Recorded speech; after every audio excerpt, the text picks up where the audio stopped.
Je m'appelle Claude Monet. Je suis le peintre de l'eau, de la lumière. On dit de moi que je suis le père des impressionnistes. Mais les temps ont changé. On ne peut se contenter d'impressions. L'eau est un bien vital qui demande des certitudes. Des certitudes pour 150 communes autour de Paris et regroupées au sein du CEDIF, syndicat des eaux d'Île-de-France. Des certitudes surtout pour 4,5 millions d'habitants. C'est pour eux qu'a été créé le cerveau, pour un meilleur service de l'eau. Le partenariat entre le CEDIF et son délégataire Veolia a ainsi fait naître le système de pilotage de l'eau le plus innovant au monde, de la ressource au robinet du consommateur. Tiens, je reconnais Auvers-sur-Oise et sa célèbre église peinte par Vincent van Gogh. Sur la rive opposée, l'usine de Méry-sur-Oise, car la banlieue parisienne est alimentée par ses 3 principales rivières, la Seine, la Marne et l'Oise. 3 usines y puisent et traitent l'eau avant de distribuer chaque année 250 millions de mètres cubes à travers un réseau de 8600 km de canalisation. De la ressource au robinet, le cerveau collecte chaque jour 1 million de données qui sont analysées et synthétisées en temps réel au profit de la qualité de l'eau.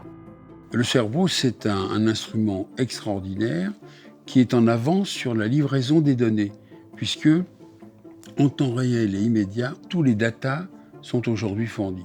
Nous considérons le service dans son ensemble, de la rivière au robinet, et nous obtenons ainsi des gains d'efficacité importants, performance technique au service des usagers, optimisation économique et aussi performance environnementale.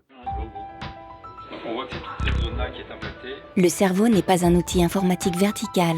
C'est un outil partagé, accessible à l'ensemble des acteurs du service. Pour faire l'arrêt d'eau, cette conduite-là, Il ne décide pas à la place de l'homme, il aide à la décision.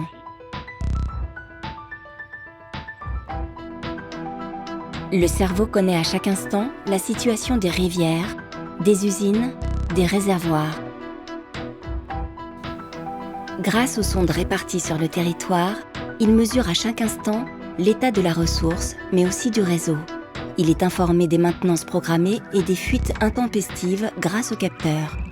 Parce qu'il maîtrise les besoins en eau en temps réel, il ajuste la quantité de produits nécessaires au traitement et affine la consommation d'électricité. Mieux traiter, moins gaspiller, anticiper toujours, telle est la philosophie du cerveau en toute transparence. Ah, la transparence, en toutes circonstances. Tiens, je me souviens de la crue de 1910.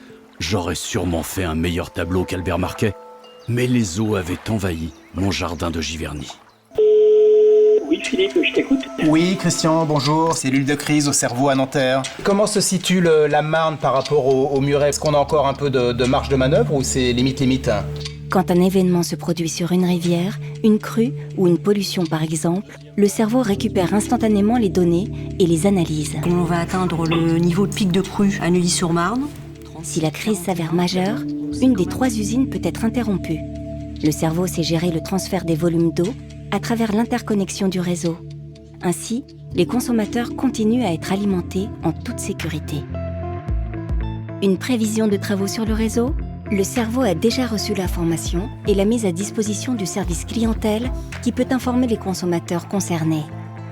De même, si le service clientèle programme un branchement compteur au profit d'un particulier, cette prévision de travaux, comme des centaines d'autres, intègre le cerveau, ce qui facilite l'organisation des équipes.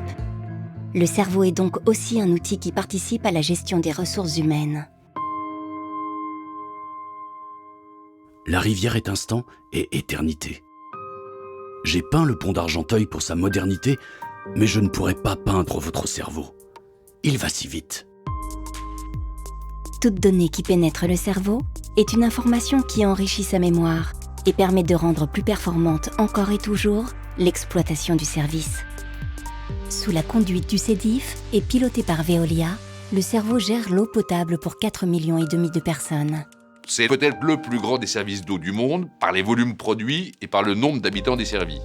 Et le cerveau que nous avons développé pour le CELIF, il est capable d'intégrer les nouveaux territoires, d'offrir plus de fonctionnalités à une échelle encore plus importante. Tout dépend de l'évolution des choses et de la volonté des élus. C'est un exemple de ce que peut réaliser une vraie délégation.